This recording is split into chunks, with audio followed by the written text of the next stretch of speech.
1 down, 11 to go. If it fits! First of all, I want to give a huge thank you to everyone for showing so much love to our first short film in the short film project Duppet. We're really proud of the work that we did on it, and all of your likes and shares and kind words and messages genuinely means a lot. So thank you. If you haven't watched it yet, links in the description, and let us know what you think. Now, you might be sick of hearing about Duppet, but one of the things I want to do after each of the shorts that we make this year is take a look back at it after we're done, take a really critical look at it, and learn from it. What can I do better? What do I need to work on? And so this video is my Duppet postmortem.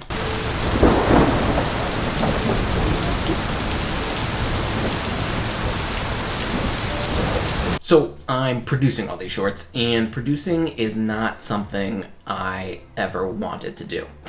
But I ended up as a producer for the same reasons that I got out of acting. At a certain point, it becomes incredibly frustrating when you have to keep around kind of asking people to do the thing that you want to do, waiting for people to give you the opportunity to do what you want to do. I am admittedly way more passionate about filmmaking than I ever was about acting as a career. I'm sorry, actors, I love you.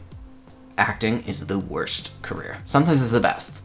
It's usually the worst. But I knew that if I wanted to be a filmmaker, that I would have to become the person that gets things done. I'd have to be the person who created the opportunities. Obviously for myself, but hopefully for as many people as I can.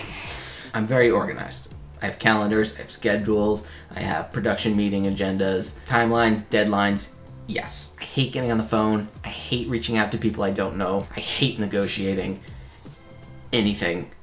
Money, time, space, whatever it is. I have a weird anxiety about stuff like that. I have no idea why, but I end up procrastinating a lot when I have to do things like that, which is not a quality you want in a producer. That's probably 50% of the job. But I did surround myself with people who are better at it than me. Maddie got us the space at Used to Be's, and Greg reached out to the people at OCC and the Time for All Seasons to secure that space. It's something that I'm getting better at in life, especially as I get older, but it is something that I could be more proactive and more assertive when I have to deal with the outside world. Directing, on the other hand, is something that I want to do because I am an egomaniac and a control freak.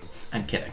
Kind of. I'm confident in my ability to analyze a scene, work with the actors on intention and blocking the camera, giving it its own intention. The biggest thing that I need to work on as a director, and we talk about it a little bit in the podcast this week, is I need to let people do their job. I am genuinely a little bit of a control freak, and especially coming out of a scenario where I was doing everything, setting up shots, the lighting, sound, I was performing in most of the stuff I did.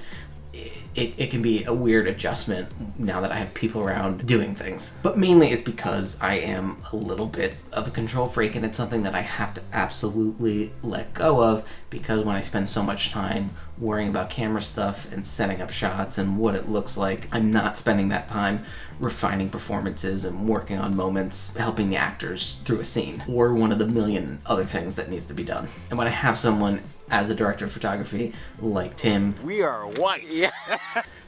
I need to be communicating and conversing with him about what the shot should be, and then letting him execute the shot while I deal with other things. And then finally, there were some things that we could have done on set that would have made my life in post-production much easier. Mother room tone. We did not get it at one location. Not one. We brought it up every location we went to. Did not get it. And it would have made dubbing in Greg's lines so much easier. Slating. We didn't do it.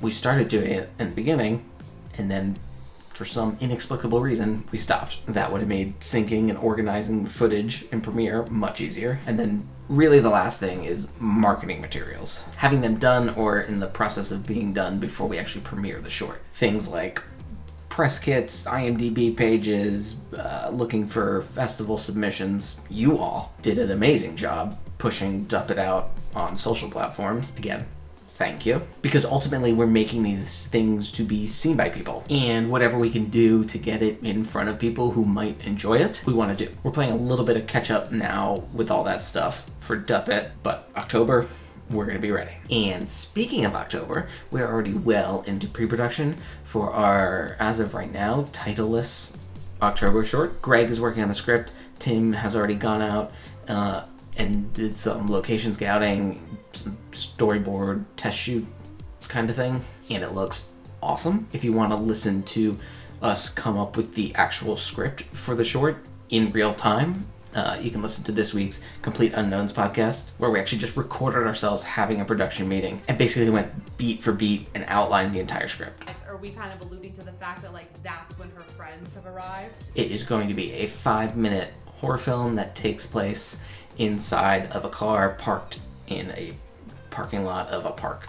I said park way too many times, at night. And we are all super pumped about this one, so you should also be getting excited because I think it's going to be really good. Mr. Bradley Tyler Hawthorne is working on a script for the November short. We also have some ideas cooking for December, and I am planning something super exciting for the end of August 2020. I will see if I can get everyone on board for that and make that happen. But seriously, sincerely, one last time, thank you all for all of your support.